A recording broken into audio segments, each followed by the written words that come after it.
Salut à tous et bienvenue pour ces résultats de sondage où ce coup-ci nous avons un invité. Bonjour Mayolek, bonjour Hugo. Alors bonjour Hugo, malheureusement il n'a pas pu participer à cette vidéo une fois de plus. Vous l'excuserez, il a d'autres obligations et je le comprends très bien. Je ne vais clairement pas lui jeter la pierre pour la 9e fois. En tous les cas, salut Michael, merci de participer, ça fait plaisir d'avoir quelqu'un d'autre pour parler un petit peu de ces duos particuliers. Ils ne sont pas toujours des duos, je dis duos, c'est plutôt des dynamiques. Une fois de plus, de méchants sidekicks. C'est un truc qui est quand même très récurrent dans les Disney, d'avoir des sidekicks déjà, ça c'est ultra récurrent, et en plus c'est vraiment défini de façon très, très large, ce qui fait que c'est très facile de définir un sidekick techniquement. Mais même si on restreint ça aux méchants, il y a beaucoup de relations de méchants principaux et de sidekicks à côté chez les films Disney, et ça fait partie un peu des marques de fabrique qui se retrouvent régulièrement. Ce qui fait que ça me paraissait intéressant à mettre en place dans une session de sondage comme ça. On en a trouvé plus d'une trentaine, ce qui est pas si mal. Et malgré le fait que ça soit pas la liste la plus longue, il y aura un problème un petit peu important à pointer. J'y reviendrai, mais pour l'instant, on va se centrer un petit peu sur les dynamiques. La dynamique entre les méchants et leurs sidekicks est quelque chose de très important pour moi et j'ai hâte de vous révéler un peu quelles sont pour moi les meilleures dynamiques que Disney nous a pondues. Avant de commencer, une fois de plus, je remercie rapidement Flackis, Brian et Marie-Noël qui m'ont aidé à faire cette liste, qui se sont assurés que j'avais pas oublié certains groupes là-dedans, ce qui a permis d'étoffer un petit peu la chose. En tous les cas, on commence tout de suite avec, vous allez voir des découpages qui sont pas aussi carrés que j'ai l'habitude d'en faire, comme vous avez peut-être remarqué, j'aime bien faire des découpage rond, m'arrêter au numéro 31, faire par paquet de 10 au bout d'un moment, ce genre de choses, vous voyez. Là, je vais pas faire exactement la même chose. Vous allez voir pourquoi je commence pas comme ça. On commence donc avec une liste que je vais survoler assez vite parce que je vais pas avoir beaucoup de choses à dire que je n'ai pas déjà dit sur ces dynamiques-là. Marina Benjamin... Benjamin est tellement anecdotique et je trouve qu'il n'y a rien qui fasse très recherché entre lui et Marina. C'est pas le pire, mais bon, Rip Slinger, Ned des Z, c'est tellement typique là et pas du tout mémorable ce truc. Dixie et Zelda, oui, alors ça c'est un truc qu'on m'a proposé pour en mettre un peu plus et je me suis dit ok, vaguement. Dixie c'est un peu la méchante de cette histoire, donc Zelda c'est un peu sa sidekick et c'est pas le plus marquant. Mais disons que c'est pas le plus mal fait dans le film pour moi. Mamagunda, Uto et Kago, ceux-là je les ai foutus bien au fond. Et oui, je supporte pas. C'est le coup typique des ahuris de service et la rombière qui est totalement exacerbée au point qu'il n'y a rien d'intelligent ou de drôle derrière. C'est juste rasoir et irritant à regarder. Pat et les Raptous dans les Trois Mousquetaires, je trouve que c'est pas mérité de les mettre si bas, même si j'avoue que pour des personnages un petit peu iconiques de tout ce que Disney a fait, voilà, c'est des personnages qui sont présents depuis longtemps, on aurait pu faire un peu plus marquant dans le genre, mais Pat est quand même suffisamment marquant, et le fait que les Raptous soient sous ses ordres et soient un petit peu des branques à certains points, mais pas totalement, ça fait le café, ça fait bien l'effet escompté. C'est pas mal fichu, ça manque un peu de force pour être vraiment mémorable, mais c'est pas mal fichu pour moi. Forte et Fifre, il y a un truc intéressant là-dedans, qui n'a pas été super bien géré dans l'idée que Fifre a vraiment un problème de considération de soi. Vraiment, il a un complexe d'infériorité, le gars, et il se rend compte que Forte l'aide pas, quoi. Elle l'aide vraiment à se sentir vraiment petit. Ce qui aurait pu être sympathiquement géré si c'était pas majoritairement un espèce de gros bouffon Fifre. Et au bout du compte, sa relation avec Forte, c'est juste une excuse pour que Forte puisse se déplacer un petit peu dans les recoins du château. J'en ai un peu rien à foutre de l'arc des Fifres, malheureusement. Alors que si on avait moins insisté sur son côté gag, j'aurais peut-être pu avoir quelque chose qui en sortait. Ce duo réussit quasiment à chaque fois à me faire lâcher un sourire, voire même un rire. Et ils sont là pour ça. Et j'aime bien comment leur relation de dominant-dominé se retrouve aussi sur Terre. Parce que Hamsterfield domine Gantu, mais Gantu domine 6-2-5. Mais parfois 6-2-5 peut dominer les deux en même temps. Juste pour ces dynamiques entre ces trois personnes-là, j'ai envie de le mettre aussi haut dans le classement. C'est du Sudraken Shigo, j'ai envie de dire. Le gars un peu plus sérieux, un peu plus compétent que le chef, mais le chef qui a quand même des idées géniales, diaboliques, qui est plus scientifiquement avancé. Il y a quelque chose d'assez notable à ce niveau-là, et le petit complexe qu'il a sur sa taille, Hamsterville, Gantu, qui suit ses ordres, mais vraiment en mode soldat qui a besoin de suivre des ordres. Il y a quelque chose d'intéressant dans la mentalité de Gantu, qui a été un peu bien filé dans la suite, que j'ai apprécié. Je pense que c'est pas le plus marquant qui soit, mais c'est quand même sympathique ce truc-là pour moi. Après, nous avons Zira avec Nuka et Vitani. Là aussi, c'est une dynamique que j'avais pas vue au début, et je peux comprendre qu'on considère ça comme une dynamique. Ce sont un peu, oui, c'est sous-fifre, même si ce sont ses enfants, mais ces enfants qu'elle considère comme moindres par rapport à Kovu. Et ouais. C'est vrai. Hein, on essaye un petit peu d'appuyer ça et il commence à les affecter. Je trouve pas ça marquant. À titre personnel, Vitani par exemple, il y a une base pour être super cool autour d'elle si on la développait un peu, mais étant donné qu'on la développe pas, je suis désolé, il n'y a rien qui en sort hein, pour moi. Ce genre de choses, ça manque de détails, d'étoffement pour être aussi fort que ça pourrait. Et la mort de Nuka aurait pu être plus poignante que ça si justement on avait su mieux gérer ce temps-là. Mais dans l'idée, c'est pas mauvais du tout, quoi. Et je peux comprendre le bien qu'on voit là-dedans. Après, Morgana Mordicus, ça va. Il n'y a rien de spécial à dire pour moi. Il y a suffisamment de moments un peu drôles pour que ce soit pas complètement acheté, mais la Mordicus, il est pas très marquant en dehors de ça, quoi. Hein, surtout Morgana dans son contexte, dans son idée qui pourrait être pas mal. Malheureusement, c'est une Ursula Bis, comme je l'ai dit, mais voilà, leur dynamique est très classique dans le genre et pas la plus marquante qui soit. Ensuite, Jafar Abysmal, c'est clair que ça vaut pas Jafar Yago. Hein, l'idée qu'il est un sous-fifre, qu'il essaye de manipuler Jafar pour s'en sortir, alors que c'est un génie, donc qu'il a certaines restrictions. J'aime bien ça du côté de Jafar, mais il fallait que ce soit Abysmal.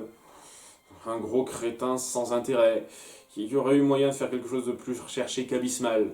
Parce que la dynamique que ça crée en soi, elle est pas mauvaise. C'est là qu'on termine le domaine des suites Disney Toon avec un petit film de transition sur la bande à Picsou. Je le compte parce que s'il y a une série, etc., c'est pas vraiment une suite de films animés classiques Disney, mais il est compté un petit peu, dira-t-on. J'aurais pu compter les Dingo et Max s'il y avait vraiment des dynamiques de ce genre-là. Limite, j'aurais pu compter Dingo et Max 2. Le méchant central, espèce de gros lard qui lui sert de sbire, ça aurait pu vaguement compter. On me l'a pas proposé, maintenant que j'y pense, j'aurais pu vaguement compter ça. Je pense que tout le monde s'en serait foutu, mais bon. Bref, Merloc Dijon, même principe que le cas précédent. C'est-à-dire que, en fait, c'est exactement la même idée, quoi. On a un puissant sorcier qui essaye de se servir de quelqu'un. Mais seulement ce quelqu'un, c'est une andouille. Et ça va un peu trop loin dans le côté andouille, dans le côté exagéré de la chose. Voilà, on a des versions un peu moindres. Merloc, je trouve que c'est quand même un sous-Jafar, même s'il est sorti avant Jafar, que voulez-vous. Mais voilà, je peux comprendre l'attrait de l'idée. Dans l'exécution, ça manque de force et il aurait juste fallu prendre ça un chouïa plus au sérieux. Dijon, j'ai trop de mal avec le personnage, je suis désolé. Bon, on commence donc la partie Pixar avec Syndrome Mirage, les Indestructibles. Alors, j'aime beaucoup le concept, il y a des bons moments entre eux, mais comme je l'ai dit, ça manque de développement. Mirage, elle suit Syndrome, on voit qu'elle partage à moitié ses idéaux, mais que dès lors qu'il y a quelque chose qui vient ébranler ça, elle est prête à passer d'un autre côté. Il y a quelque chose qui aurait pu être très intéressant si on avait un peu plus développé le background du personnage, et c'est pas ce qu'on fait.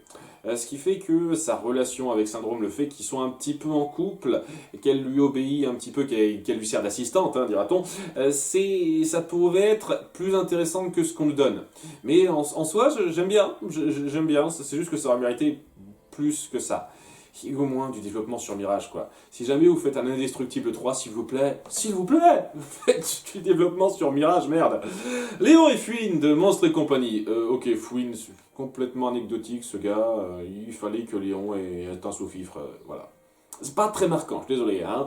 Gabi Gabi et les Bensons.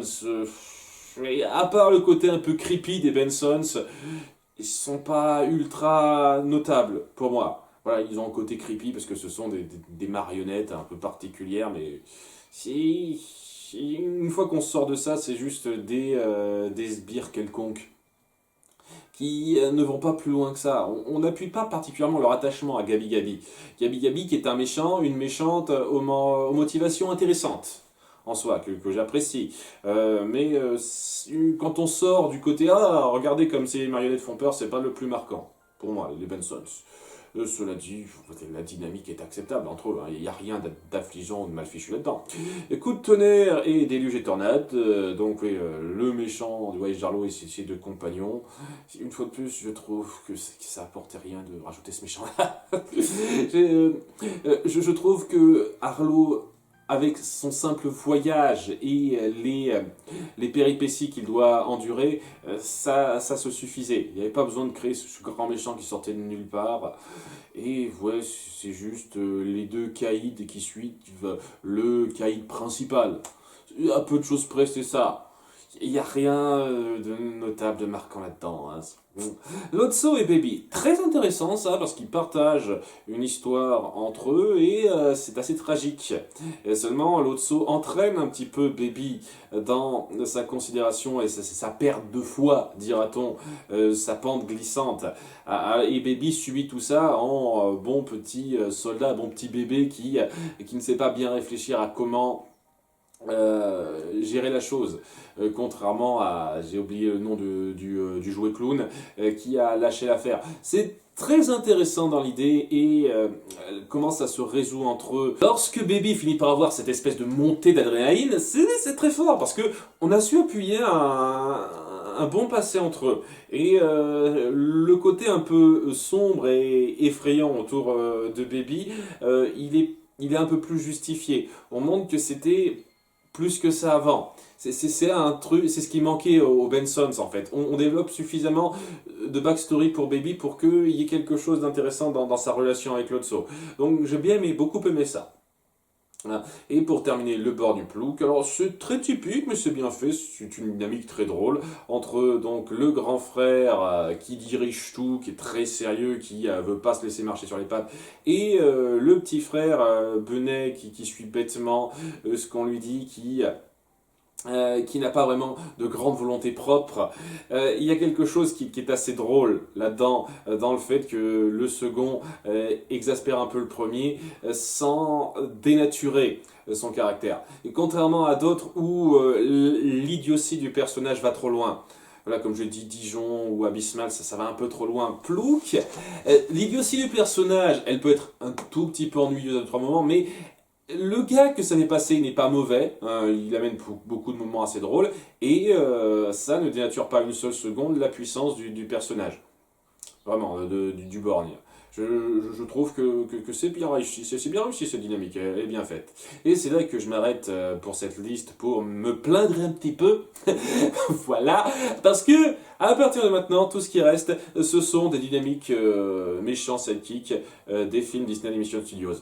Vous savez qu'on n'en a jamais vu encore dans cette liste.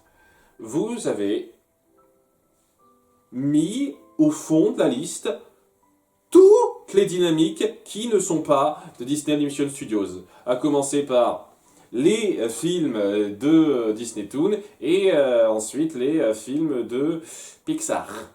Autrement dit, dans l'ordre que je vous ai montré. Ce qui tend à prouver que une bonne majorité d'entre vous, pas tout le monde évidemment, une bonne majorité d'entre vous n'en ont rien eu à foutre et les ont soit pas du tout classés, ce que je peux comprendre à la limite, mais c'est même pas ce qui a été fait, vous les avez classés, mais juste dans l'ordre qui était déjà donné, parce que vous en aviez rien à foutre. Et il y avait déjà eu ce genre de soucis-là, si j'ose dire, de façon de voir les choses comme ça, mais là, ça n'a jamais été exacerbé à ce point, parce que tout est en dessous. de Disney Animation Studios. Il n'y a absolument rien qui, dans tout ce que j'ai mis, qui, selon vous, ne mérite d'être classé au moins au-dessus une dynamique méchant sidekick de Disney Animation Studios.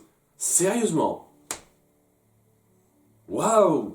Vu tout le foin que certaines personnes font sur Zira, Nuka et Vitani, ou je sais pas trop, ne serait-ce que l'Otso Baby, le Born Plou, quoi, c'est quand même pas rien, c'est des bons moments, ça, c'est quand même des trucs qui méritent d'être situés au-dessus de certains cas plus haut. Tout ça, globalement, pour la majorité d'entre vous, ça mérite d'être comptabilisé en dessous de Disney Animation Studios. Ça me sidère. Ça me sidère. Et c'est le genre de chose qui me fait me dire que est-ce que ça vaut vraiment la peine que je me casse les couilles à faire des listes complètes si 90% d'entre vous n'en avez rien à cirer de ce qui sort du studio principal. Parce que moi, je prends du temps pour faire ça. Quand je fais le détail de la liste, l'illustration, tout ça, je prends le temps de compter tout ça. Ça me demande du boulot supplémentaire. Et si c'est pour voir ça considéré comme étant... on met ça derrière, on s'en fout un petit peu, je vois plus trop l'intérêt, quoi. Surtout que c'est pas la liste la plus longue que j'ai faite.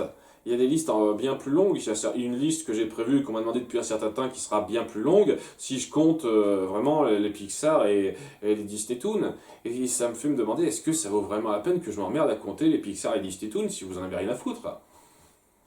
C'est sérieusement, j'en viens à me poser cette question-là. Hein. C'est pour ce genre de liste, ça. Donc, ouais. Hein, c'est le truc qui m'agace un petit peu, quoi. J'espérais au moins un tout petit peu de ces dynamiques au-dessus de certaines des dynamiques qu'on a par la suite. Parce que ce qu'on a par la suite, ça casse pas des briques, et je comprendrais parfaitement que constitue certains cas au-dessus de ça. Genre, voilà, sa sucrerie Aigre-Bill. J'adore ce film, mais Aigre-Bill, je m'en bats les couilles, hein. On en parle rapidement de ce gars-là. Je veux dire, il y a une vague dynamique. Voilà, il est un petit peu blasé, ce qui le rend un tout petit peu drôle, mais ça va, il est pas ultra marquant. Hein. C'est clairement pas pour cette dynamique que j'adore le film, c'est juste pour sa sucrerie. Aigre-Bill, il est là, il rajoute un micro quelque chose, mais bon. Facilier Lorenz. Lorenz est un petit peu trop ridiculisé, ce qui fait que ça gâche le potentiel autour du personnage, et étant donné que on traite un peu à la légère la façon dont il a pris les brimades de Naveen, c'est malheureusement un peu gâché, ça. Ce qui fait que voilà, la relation, la dynamique entre ces deux-là ne casse pas des briques, même si Facilier reste un méchant qui peut être très appréciable pour beaucoup. Moi, j'ai quelques doutes, je vous cache pas, mais bon, hein, vous savez mon avis. Ensuite, Adam et Taslim et les frères Trouillard. Je trouve qu'ils sont drôles. Ils créent une dynamique drôle. Mais je suis presque certain que beaucoup de gens trouvent que ça casse pas des briques. Beaucoup de gens se foutent de la ferme se rebelle. En tout cas, plus que certains des films Pixar qui ont été cités avant, j'espère. C'est un peu bizarre de voir ce film-là situé au-dessus d'autres. Après, sincèrement, je ne l'ai pas placé particulièrement plus bas que ça, personnellement, parce que je trouve ça drôle, mais voilà, c'est étonnant, quoi. Doris et l'homme au chapeau melon, c'est très intéressant. Là, je vais arrêter de me plaindre, ok, hein, vous avez compris le message, je pense. Voilà, Doris et l'homme au chapeau melon, j'aime beaucoup leur dynamique. Le fait que Goob, c'est son vrai nom, désolé pour les spoilers, ne se croit comme étant un petit peu un chef d'opération, enfin plutôt un acolyte, un associé, alors qu'au bout du compte, il ne fait que jouer le jeu de chapeau et être un petit peu manipulé. J'aime beaucoup ça, et puis il y a une dynamique où on sent qu'il l'exaspère, hein, ce type, à Doris. Voilà, j'aime bien leur dynamique, elle passe nickel. Sir Hector Kay, alors ça fait partie des cas où je vous cache pas, je m'attendais pas à ce que ce soit cité, mais lorsque Brian m'a fait un petit peu son argumentation, j'avoue qu'elle était plutôt bien pensée, puisque il m'a dit que pour lui, Hector était un petit peu le méchant régulier du film, plus que Madame Mim, qui est juste une méchante de passage. Lui, c'est un petit peu le mec qui va à l'encontre des enseignements, qui essaye de forcer Arthur ou Moustique à rester sur place et de ne pas suivre les choses qui pourraient l'améliorer. Et donc oui, dans un sens, oui, c'est un peu un antagoniste et on peut compter un peu ce gars comme le méchant principal de la majorité du film, même s'il se repent à la fin et que c'est un peu, oui, son sidekick. Et ils ont fait un truc pas trop mal entre eux. J'irais pas dire que c'est extraordinaire, mais il y a quelques moments assez drôles où il le considère comme le bon gaillard qui doit le suivre et ça passe bien. Alors ensuite, nous avons Rourke, Helga d'Atlantide, l'Empire perdu, que j'ai placé plus haut que ça. Carrément, oui, parce que c'est clairement la meilleure dynamique de duo de ce film, pour moi, facilement. Oui, je trouve qu'il y a un bon tac au tac entre eux, le moment où ils se trahissent l'un l'autre, c'est facilement un des meilleurs moments du film. Il y a quelque chose de très bon entre eux, j'en ai déjà parlé en détail lors de mon top retour, il passe nickel pour moi. Radcliffe et Wiggins de Pocahontas, je trouve qu'ils s'en sortent pas mal, c'est pas le plus marquant, mais Wiggins, il est dans les quelques petites interactions, les quelques petites interventions qu'il a, et il parvient à bien appuyer le personnage de Radcliffe qui a besoin un petit peu de quelqu'un à qui s'adresser pour parler de ses ambitions, de ses craintes, donc il passe très bien à ce niveau-là, et il apporte quelques petits moments d'humour qui ne sont pas déplaisants. Mais il passe bien, ils sont sympas ces deux-là. Ratigan Fidget de Basile Détective Privé, je suis étonné qu'il soit si bas placé dans un certain sens, parce que bon, c'est clairement un duo bien fichu. Fidget qui est un peu guignolesque sur les bords, un peu crado, dira-t-on, dans le sens Disney, c'est-à-dire pas particulièrement crade, mais on sent qu'il est un peu sans gêne, et il y a vraiment ce côté chef subalterne. En termes de design, on joue parfaitement sur le côté racaille des deux personnages, en particulier de Fidget. Et ouais, c'est un petit peu le personnage Fidget avec lequel Ratigan n'hésite pas à se lâcher régulièrement, dans l'idée où il s'énerve assez facilement contre lui et où il n'a pas de remords à le jeter littéralement à la fin. C'est très bon ça. Voilà, il y a ce côté vraiment filou de leur part et on sent qui domine l'autre à ce niveau-là, qui se passe nickel. Et vous préférez techniquement un tout petit peu, il y a quand même 500 points de différence, le Seigneur des Ténèbres et Crapaud en termes de dynamique de méchant sidekick. Ok, je piche pas trop. Le Crapaud, je trouve ridicule, pas drôle. Et il arrange pas particulièrement le Seigneur des Ténèbres, honnêtement. Donc, il y a des moments qui sont censés être un tout petit peu drôles sur Crapaud qui essaye de se faire petit face à lui, mais ça passe vraiment pas pour moi, quoi. Vraiment pas une seule seconde. Hein. Cette dynamique est nulle à chier hein, pour moi. Mais donc, comme vous voulez. Ensuite, Medusa Snoops. J'irais pas dire que c'est mauvais, ça m'a pas énormément marqué. Même si je vois ce que ça veut faire et que c'est pas mal fichu. Disons que Snoops, c'est un petit peu comme Lawrence dans La Princesse et la Grenouille. On le ridiculise un petit peu trop, devient un peu trop grotesque, ce qui fait que même s'il y a quelque chose qui peut être intéressant entre lui et Ursula, Médusa, excusez-moi, j'ai tendance à les confondre un petit peu, leur nom, hein, seulement leur nom, ça va pas plus loin que ça. Alors que je pense qu'il y aurait eu matière à faire quelque chose de plus prenant que ça si on avait un tout petit peu pris au sérieux, en tout cas davantage, le personnage de Snoops. Mais il dénature pas le film, hein. C'est clairement pas le même niveau que les petits animaux sidekicks ridicules qui surgissent tous à la fin dans une espèce de gros délire ridicule. Et ça atteint pas ce niveau-là, quoi. Il passe, sans plus. Et après, grosse surprise, Isma Kronk n'est pas dans le top 10. Isma et Kronk, même s'ils sont très différents tous les deux, ils font très bien l'affaire. Personnellement, Kronk est l'un de mes sidekicks préférés, mais il faut reconnaître que sans Isma, il n'est rien. L'humour de leur dynamique sert totalement le propos du film qui veut juste être une grande comédie déjantée Et ça marche, ça nous a donné certaines des plus grandes scènes cultes du film, et je les en remercie. Ok, je vous pêche pas les gens. Sincèrement, la force de ce film, on est bien d'accord que c'est son humour, et il représente à la perfection toute la puissance de l'humour de ce film. C'est tellement parfaitement fait en termes de timing, en termes de tac au tac, en termes d'humour physique, en termes de considération, parce qu'on sent vraiment qu'il y a une considération un peu particulière entre ces deux-là, comme le dit un peu Michael. C'est très bon, sur tellement de points. Dans le second film, c'est un peu plus discutable, je trouve, mais même si on compte le second film, c'est quand même excellent. Et c'est tellement mieux que certains cas qu'on verra après. Donc je pige vraiment pas comment on a réussi à considérer ça comme étant moins bon, généralement, globalement, parmi les votants, qu'une certaine partie de ce qu'on aura plus tard, quoi. C'est sidérant pour moi. Enfin bref, c'est comme vous voulez. Alors, le top 10 commence. On va faire les 10 à 6, comme ça, avec Ursula, Flotsam et Jetsam. C'est bien. C'est une bonne dynamique, on voit que ce sont un petit peu ses chouchous, ils la complètent, ils parviennent à l'étendre un petit peu, le personnage d'Ursula, Flotsam et Gestam, parce que ils partagent totalement sa mentalité. Et ouais, on voit qu'il y a une petite attache entre eux très suffisante pour donner un petit plus à Ursula, qui déjà en elle-même est très imposante, si vous me permettez l'expression. C'est bien fait. Après, est-ce que c'est le plus marquant? Pas tout à fait pour moi, mais c'est bien fait, hein, je vais pas nier. Ensuite, Cruella, Horace et Jasper, oui, j'avoue que ça passe très bien aussi, cette espèce de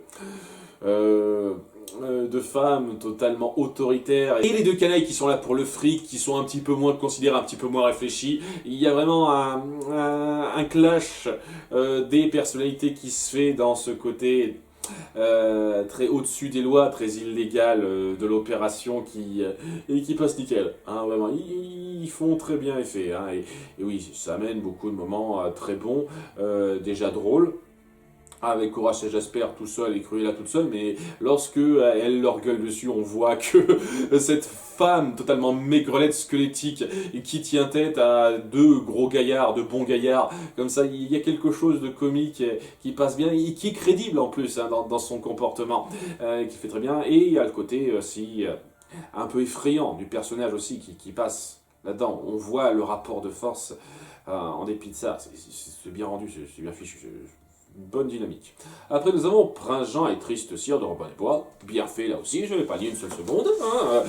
Il y a ce côté sous-fifre qui essaie vraiment de cirer le plus possible les bottes de l'homme en charge, de le caresser dans le sens du poil, en essayant de le conseiller un petit peu malgré tout, mais il n'y arrive pas parce que Prince Jean est un idiot qui se fait berner facilement, oui, ça amène pas mal de situations assez cocasses, bien drôles là-dedans, hein. C'est l'un des points forts du film, c'est évident. Et en plus d'être drôle, il y a un peu cette impression de justice envers ce cireur de pompe mal placé. C'est bien fait, hein. Ils sont très bien réussis ceux-là. Après, la reine de cœur et le roi de cœur, bien. Pas le plus marquant ce qui me concerne, le roi de cœur, je veux dire, hein, la reine de cœur pour son apparition, et c'est un peu le truc, quoi, hein, elle apparaît à la fin. Elle est très marquante, elle passe nickel. Le roi de cœur, il y a ce côté, j'essaye d'être un peu plus gentil, de laisser plus facilement couler, mais c'est ma femme qui décide. C'est déjà cette différence de gabarit visuellement est bien fichue, et oui, lorsqu'il s'efface face à elle, lorsqu'il essaie un tout petit peu de la contenir et qu'il y arrive quasiment jamais, et on voit cette différence de pouvoir qui domine l'autre hein, facilement, c'est bien fait. Et ça amène des moments assez drôles, surtout pour la différence de gabarit. Après, est-ce que c'est aussi génial que certains autres cas? Je trouve que, étant donné que c'est juste une apparition du dernier quart d'heure, en gros, du film, c'est pas aussi exacerbé que d'autres cas. Ce qui fait que c'est un petit peu abusé de le mettre aussi haut en ce qui me concerne, même si je peux comprendre l'attrait, hein. Je n'ai absolument rien contre cette dynamique, hein, c'est sûr. Ensuite, nous avons le Capitaine Crochet et Mouche. J'en ai déjà parlé avant, Mouche pour moi c'est une extension du Capitaine Crochet. C'est-à-dire que j'ai du mal à le considérer comme un personnage en soi. C'est vraiment l'homme de main du Capitaine Crochet qui est là pour éteindre un petit peu la mentalité du gars. C'est-à-dire la personne qui le sert, qui essaye un petit peu de le calmer, de rentrer dans ses bonnes grâces. À chaque fois, ça aide énormément à exacerber le caractère très colérique, très autoritaire du personnage.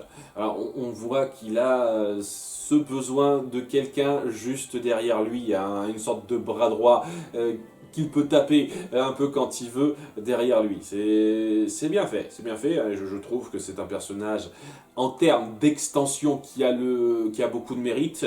En termes de personnage en soi, c'est un petit peu plus discutable, hein. Il n'a pas énormément de valeur en tant que personnage intrinsèquement, mais en termes d'extension de personnage, il réussit très bien son rôle.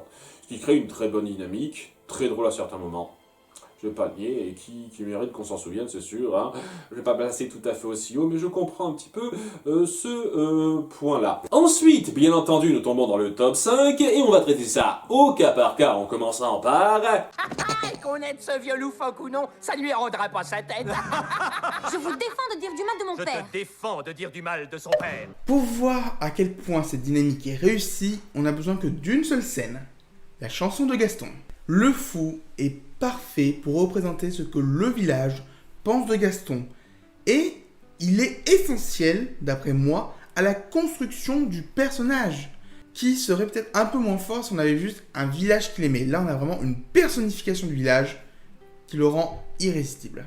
Pour savoir pourquoi cette dynamique marche, on n'a besoin que d'une seule scène, la chanson de Gaston. Parce que même si c'est le plus beau, le plus fort, le plus vaillant, c'est le fou qui est le plus villageois de tous ceux qui aiment Gaston. Et ça permet de construire mieux le personnage, de mieux l'appréhender. Et pour le coup, c'est vraiment une réussite. Et c'est ce qui en fait, d'après moi, l'un des Disney avec la meilleure écriture. Mais même le plus Disney des Disney, d'après ton dernier Disneyfil. Un peu dans la même idée que Mouche, c'est une excellente extension du personnage pour exacerber ses traits. Son caractère très possessif, très vantard, le roi de la chasse, l'idole des foules, tout ça. Son petit homme de main, son petit second qui est toujours là pour l'épauler en étant un peu ridicule. C'est nickel pour totalement appuyer, rendre le personnage encore plus poussé dans sa mentalité. Il n'y aurait pas le fou, il y aurait un manque. C'est sûr, il y aura un manque. Et je trouve que ce genre d'ajout est très bien pensé. En plus de ça, le fou arrive à avoir une petite personnalité en plus qui fait que ça le rend un plus marquant que Mouche, j'oserais dire. J'ai honnêtement pas beaucoup de choses à dire de plus là-dessus. Comme Michael l'a dit, c'est clair et net que le moment le plus fort de cette relation de personnage un peu particulière, c'est la chanson Gaston. Et on voit que le fou fait quand même partie de cette foule, quoi. Dès lors qu'il faut s'occuper de ce monstre qui pourrait s'en prendre nos femmes et nos enfants, il suit le mouvement de foule. C'est vraiment parfait pour compléter Gaston. C'est un choix parfait pour moi. Nous sommes des larves, de pauvres larves. N'oubliez pas de me rappeler de vous pulvériser après mon rendez-vous. Hades est l'un des méchants les plus comiques qu'on puisse avoir dans un Disney. Ce n'est pas le premier, mais c'est celui qui me fait le plus rire. Et sa relation avec Peine et Panique marche très bien. Là où Hades va être un peu plus dans le sarcasme, un peu plus dans l'humour oral, ici Peine et Panique c'est plus vraiment l'humour physique et la réunion des deux marche très bien. Je vais peut-être pas faire que des erreurs en disant ça, mais même si je ne juge pas une seule seconde que c'est une mauvaise dynamique, j'ai jamais été aussi fanat de ce trio que pas mal de gens. Dans le sens où Peine et Panique ont un peu trop tendance à tomber dans le gaguesque et trop gratuit, j'ai envie de dire. Leurs moments d'idiotie ont tendance à être un tout petit peu forcés, de façon à ce que ça aide le scénario, qu'on soit bien d'accord, mais à cause de ça, ça les rend moins narrativement fluides que d'autres cas, et ça rend leur dynamique avec Hades un tout petit peu plus forcé que d'autres pour moi. Et j'insiste sur le un tout petit peu. Hein. Il n'empêche que oui, il y a des moments drôles, la façon dont ils exaspèrent Hades est géniale à certains moments, hein, me fait beaucoup rire, hein, qu'on soit bien d'accord, et leur capacité de se transformer est très utile et joue un rôle pas négligeable, vraiment. Il y a une dynamique qui est bien faite, mais est-ce que c'est parmi le meilleur du meilleur en ce qui me concerne? Pas tout à fait, voilà. Il y a quelques dynamiques qui sont un tout petit peu mieux faites en ce qui me concerne, ce qui fait que, voilà, je vais clairement pas dire une seule seconde qui ne mérite pas d'être bien placé. C'est juste qu'à titre personnel, on a fait un tout petit peu mieux dans notre cas. Mufasa, j'en ai des frissons partout. Je patauge dans l'imbécilité. On a besoin que d'une seule chanson pour voir toute la dynamique entre Scar et ses acolytes. Soyez prête permet de montrer que les hyènes ont besoin de Scar et que Scar les manipule. Et ça permet aussi de mettre en avant le changement de camp qu'il y aura à la fin du film. Pour moi, Soyez prête est une très bonne réussite pour montrer cette dynamique. Très bien fait. Je vais pas nier une seule seconde. Le seul petit souci que j'aurais, c'est que ça va trop vite. À certains moments, la relation entre eux dans la seconde moitié, que ça aurait mérité d'être davantage développé. Mais, en dépit de ça, il y a une bonne évolution de cette relation de considération. Et on voit que c'est quand même sur une fine ligne que Scar peut pas se permettre tout et n'importe quoi avec les hyènes, même si elles le suivent. C'est quand même une force avec laquelle il gère le coin, mais cette force, il peut pas la manipuler à son gré et en faire ce qu'il veut, quoi. Il faut qu'il fasse un petit peu gaffe et lorsqu'il se relâche, il se rend compte qu'il n'a pas fait assez gaffe à la fin. C'est bien, j'aime beaucoup ce développement. Ça manquait de temps, tout simplement. Mais voilà, ces différents moments entre lui et les hyènes, le fait qu'il soit exaspéré une fois de plus par elle parce que il les considère comme un peu inférieurs, mais ça reste des pions très puissants dans son plan, c'est très bon. Et les hyènes qui sont pas fut-fut, qui se disent ouais, ce mec peut améliorer notre vie et c'est tout ce qui nous intéresse sur le coup. Et on sent qu'il y a ce rapport d'intérêt de leur part qui est très bon. C'est très bien géré au fil du film et ça apporte des moments assez drôles aussi. Bien fait, il n'y a pas grand chose à redire. Alors, ça s'est passé comment? Oh, je trouve qu'elle l'a pris plutôt bien. Jafar est mon méchant Disney préféré et il faut bien reconnaître que Iago y est pour beaucoup. Les deux s'aiment autant qu'ils se détestent et leur relation évolue tout au long des deux films. Et c'est pas si souvent que ça, j'ai l'impression. Parfois, il y a des dynamiques de sidekick méchants qui n'évoluent pas pendant le film. Et ici, ce n'est pas le cas. On a vraiment une évolution. Et dans le deuxième film, ça va encore plus loin. Et c'est pour ça que je la mets aussi haut dans le classement. Je trouve ça juste dommage que dans le remake Disney, on n'ait pas repris la même dynamique. On a quelque chose d'un peu plus fade. Mon duo méchant sidekick préféré, facilement. Parce que même si on les prend à part, ces deux personnages sont géniaux. Vraiment, j'adore Iago, j'adore son ton railleur, cynique, qui apporte énormément de moments assez drôles et qui montre que c'est pas un abruti. Et c'est, je pense, un des points forts de ce sidekick-là en question, c'est que, contrairement à pas mal de sidekicks, c'est quelqu'un qui sait réfléchir. Mais vraiment, totalement. Il se plaint, il est génial, mais punaise, c'est pas un crétin. Vraiment pas, loin de là. Il sait réfléchir, il a même des idées que Jafar n'a pas. Et Jafar, j'adore ce gars. Quoi. Il est fourbe, cruel, il a une super voix, il jubile comme pas possible. Et tu mets ces deux-là ensemble, et il y a une symbiose presque qui est extraordinaire, qui est assez extraordinaire dans Aladdin. Vraiment. Et ils sont géniaux ensemble. J'ai rien de spécial à dire, ils sont juste géniaux ensemble. Et ce qui est génial avec ça, c'est qu'ils sont tellement géniaux à part que même le développement qui est fait dans le retour de Jafar ne me dérange pas. Certes, on casse leur dynamique de duo, mais on les développe un peu plus indépendamment, surtout Iago. Et ça montre que l'un comme l'autre n'ont pas besoin de la présence de l'autre pour être des personnages géniaux. Seulement, ensemble, ils s'accentuent à la perfection. J'ai rien à dire, c'est génial, c'est génial. C'est parfait, ils sont parfaits ces deux-là. Et malgré tout, ce n'est pas le numéro 1, et je pense que ça va vous surprendre un petit peu, parce que c'est pas évident du tout, mais... La la bémol, chantre, signal, chante, chantre, signal, chante. Je sais pas trop.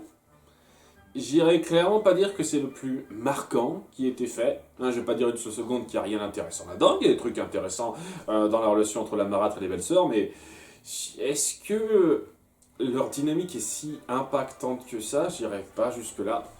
La signification derrière cette relation est bonne, surtout quand on la développe dans les films 2 et 3, dans le sens où Cendrillon n'est pas techniquement la seule à subir la gestion de la marâtre. La marâtre essaye vraiment de contrôler la vie de ses filles légitimes, de ses filles de sang. Donc oui, il y a ça qui est intéressant. Et on sent qu'il y a une dynamique très classique qui passe bien, notamment entre Javotte et la marâtre, où Javotte essaye un petit peu de s'amuser, de jubiler un petit peu, et la marâtre se dit « Attends, te comporte pas stupidement, sois mieux que ça ». Le problème que j'ai avec ça, c'est que, d'une part, c'est pas le plus extraordinairement développé qui soit. Je veux dire, c'est bien montré, mais c'est pas non plus développé de la façon la plus extraordinaire qui soit. Il y a des moments, comme je l'ai dit, qui sont bons, mais c'est pas non plus le plus exacerbé qui soit. Et surtout, c'est que quand on vient à considérer que la marâtre est quand même quelqu'un d'assez intelligent et d'un peu réservé, qui sait se contenir quand elle veut, on se rend compte que ces filles ont vraiment pas pris d'elle, mais pas une seule seconde. Hein. J'imagine que c'est du côté un peu pourri gâté. Je reconnais, ça doit venir un peu de là. Elles ont été un peu plus pourri gâtées, ce qui fait qu'elles sont moins sérieuses qu'elles. Il y a un peu ça, mais disons que j'aurais pas été contre qu'on ressente un petit peu cette descendance, qu'on ressente un petit peu que ce sont bien les filles de leur mère. Alors que, est-ce qu'on le ressent particulièrement ? Alors, pas en termes de personnalité. Je veux dire, elles sont pourries gâtées et leur mère veut que ça reste comme ça, quoi. Ça aurait pu être, je sais pas, un tout petit peu plus fin, j'ai envie de dire. Mais bon, c'est moi qui cherche la petite bête. C'est pas pour dire une seule seconde que c'est pas crédible. C'est la raison pour laquelle j'appuie la chose, c'est que, ouais, c'est bien, hein, c'est une bonne dynamique, hein, aucun problème là-dessus, mais est-ce que ça mérite d'être numéro 1 ? Pas pour moi, il y a des dynamiques qui sont un peu plus fortes que ça. Et quand on voit la différence de poids entre ce numéro 1 et le numéro 2, hein, c'est-à-dire Jafar Yago, il y a plus de 400 points de différence. Et c'est beaucoup. C'est beaucoup quand même. Ce qui me fait émettre une hypothèse qui est peut-être totalement fausse, hein, n'hésitez pas à me reprendre, sur l'idée que, en fin de compte, ce qui justifierait qu'on ait ce rang-là, ce serait qu'il y ait quelqu'un qui ait voté et qui était fan de la dynamique marâtre-belle-sœur. Et qui s'est dit, tiens, je vais créer une cinquantaine, une soixantaine de comptes, un truc comme ça, pour voter seulement là-dessus, quoi. Il a mis en numéro 1 marâtre-belle-sœur et le reste, YOLO, hein, un numéro 2, ce qui venait juste après, etc., etc. Et je pense qu'il doit y avoir un truc comme ça, que ça doit être ça qui a dû totalement fausser une partie des résultats et mettre ce duo-là, enfin ce trio-là, devant tout le monde, parce que c'est quelque chose qui coule vraiment pas de source pour moi. Hein. C'est une hypothèse. Hein. N'hésitez pas à me reprendre, parce que si c'est le cas, si c'est pas le cas, je veux dire, si il y a vraiment une majorité de gens qui trouvaient que ce duo-là était génial, ben, n'hésitez pas à dire pourquoi. N'hésitez pas à dire ce qui fait que oui, c'est génial en commentaire. Mais j'ai un peu le sentiment que c'est ça. Hein. Qu'il y a eu quelqu'un qui a un petit peu fait des multicomptes sur le site et qui s'est juste contenté de voter pour marâtre belle-sœur. Et ça m'embête.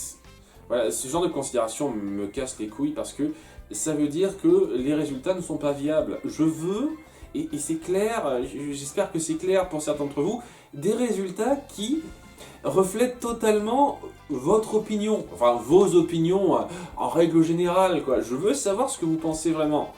Et quand je lis les commentaires sous mes vidéos, quand je vois aussi des points de vue un peu plus généraux sur les meilleurs duos méchants sidekicks, tout ça, parce que je suis pas le premier à faire ça, et ben c'est clairement pas Marâtre et les belles sœurs qui tombent en premier. Hein. C'est un peu étonnant. Donc là, si quelqu'un a quelque chose à dire là-dessus, qu'il n'hésite pas. Je suis preneur, ça m'intéresserait. Faut voir. En tous les cas, merci d'avoir suivi. Merci une fois de plus aux traducteurs Brian, Flakis et Marie-Noël. Et merci particulièrement à Mickaël d'avoir participé. Donc voilà, c'était mes petites interprétations de ces duos méchants sidekicks iconiques à mes yeux. Je te remercie encore de m'avoir invité et à très bientôt. Je vous donne rendez-vous à bientôt pour un futur sondage. Bye!